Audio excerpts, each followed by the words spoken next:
Banyak yang sibuk membela agama. Itu keliru. Harusnya agama membela kamu.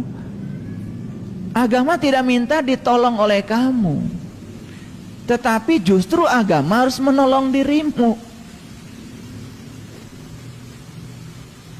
Allah juga tidak butuh pertolongan kamu. Bagaimana Dia yang maha butuh pertolongan kita?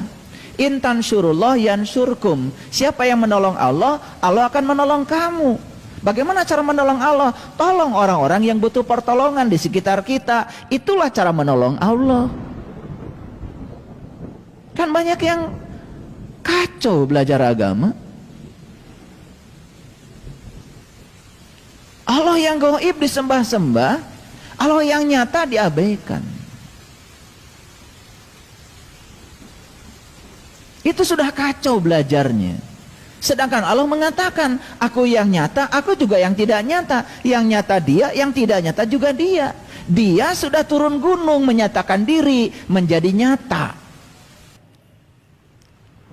Makanya Nabi Musa ketika berfokus pada Allah yang gaib kan ditegur sama Allah. Hai Musa, kenapa ketika aku sakit kamu tidak menjenguk aku? Terkejut Musa. Bagaimana engkau bisa sakit ya Allah? Tetanggamu yang sakit Musa. Dan kalau kamu menjenguk tetanggamu, maka kamu menjenguk aku.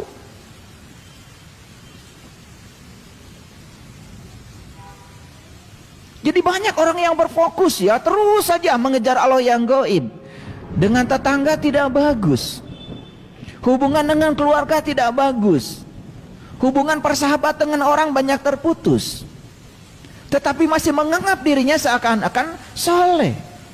Orang yang bagus hubungannya dengan Allah tidak mungkin terputus hubungan dengan manusia. Dan ciri bahwa kita tidak bagus hubungan dengan Allah, gak beres hubungan kita dengan sesama. Itu salah satu ukuran untuk mengukur seberapa bagus hubungan kita dengan Allah, seberapa bagus hubunganmu dengan manusia. Maka Allah mengatakan di Quran, duribat alaihimudillatu aynama suqifu illa bihablim minallah wa hablim minannas. Akan aku timpakan kehinaan kepada manusia dimanapun dia berada, kecuali yang menjaga hubungan dengan Allah dan dengan manusia. Dan orang yang banyak konflik dengan manusia, kan dia masih punya konflik dengan dirinya sendiri. Habluminan nafsnya ada masalah. Habluminan nafs itu hubungan dengan diri pribadinya. Kenapa? Karena gak kenal siapa dirinya, maka dia gak kenal kepada Tuhannya. Banyak masalah hidupnya. Makanya banyak yang menawarkan solusi, tetapi solusi itu adalah masalah baru. Contoh sederhana. Kalau kita merasa diri kita kotor, datanglah kepada orang yang kita anggap pemuka agama. Apa yang mereka sarankan kepada kita? Kamu harus bertobat. Begitu kan? Apa yang kalian lakukan ketika disuruh bertobat? Sholat tobat? Baca Quran? Baca istighfar 1000 kali? Semua tidak menolong. Karena tobat sendiri asal kata taba, ya tubuh taubatan. Tobat itu kembali. Kamu kembali pada jati dirimu. Kamu kembali pada asalmu. Sadari bahwa manusia sesungguhnya bukan tubuh yang diberi jiwa, tapi jiwa yang difasilitasi oleh tubuh. Aslinya kita adalah makhluk cahaya. Aslinya kita makhluk spiritual. Aslinya kita adalah nur ala nur. Kembali pada jati dirimu.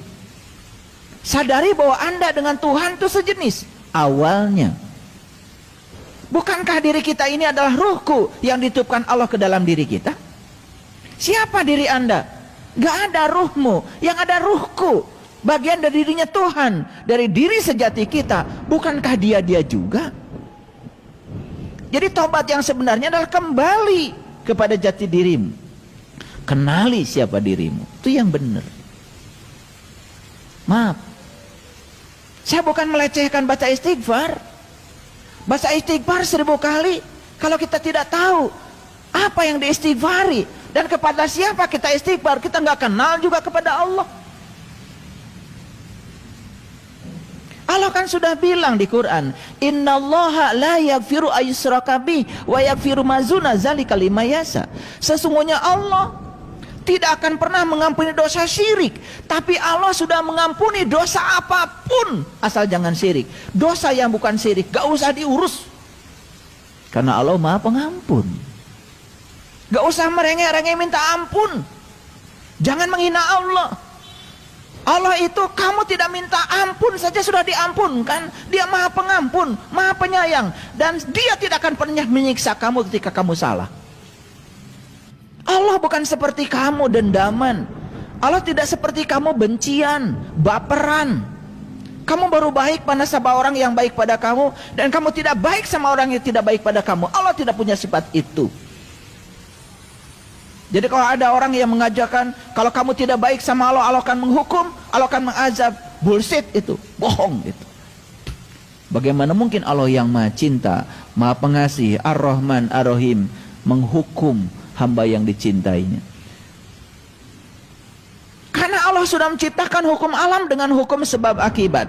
Setiap kita melakukan satu kesalahan, maka alam akan menegur kita. Dan itu hanya teguran, bukan hukuman. Teguran, sistem pendidikan, sistem pembelajaran, sistem edukasi semesta, supaya kamu menjadi lebih baik. Itu saja. Karena setelah kita diperankan dalam kehidupan kita, tugas kita berikutnya adalah pulang. Pulang. Dan pulang itu tidak usah nunggu kita mati. Pulang itu sekarang aja. Mau pulang sekarang kepada Allah, pulang sekarang. Dengan mata mana saya harus melihat? Apa yang harus saya lihat? Dan bagaimana caranya supaya saya bisa melihat? Pastikan dari sekarang. Akan dijawab oleh semesta. Yang melihat saat itu adalah mata qalbumu. Yang dilihat adalah aku, kata Allah. Dan bagaimana cara supaya bisa melihat? Temuilah para pewaris Rasul. Itulah tugas mereka. Aku utus ke semesta untuk mengajarkan itu. Membebaskan 3 penyakit. 1 penyakit kulit. Yang kedua, membebaskan kebutaan mata kalbumu. Dan yang ketiga, membangkitkan kematian kesadaran. Itu diabadikan dalam Quran surat Al-Imran ayat 49. Tugasnya Rasul itu cuma 3.